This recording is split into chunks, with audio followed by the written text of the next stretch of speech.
বলতে গেলে যেটা বলতে হয়, আসলে আমি যেহেতু বাইক রাইডার, সো যারা বাইক রাইড করে তাদের জন্য বলতে পারি যে অবশ্যই রাইড করার সময় হেলমেট পরবেন, পিলিয়ন সহ হেলমেট পরবেন, কারণ নিজের সেফটি সবার আগে।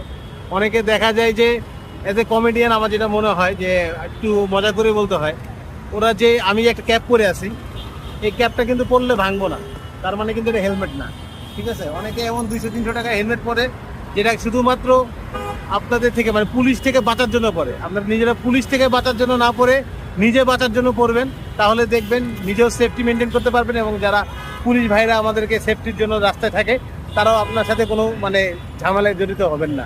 সো নিজের সেফটি সবার আগে, আর নিজের সেফটির জন্য একটা ভালো সার্টিফাইড হেলমেট ইউজ করবেন। থ্যাংক ইউ, ধন্যবাদ, ভালো থাকবেন। আসলে আমরা নিজে বাঁচার জন্য হলেও দুর্ঘটনার হাত থেকে নিজেকে রক্ষা করার জন্য আমরা আসুন একটা সার্টিফাইড হেলমেট ব্যবহার করে বাইক চালাই। আল্লাহ হাফেজ, আসসালামু আলাইকুম।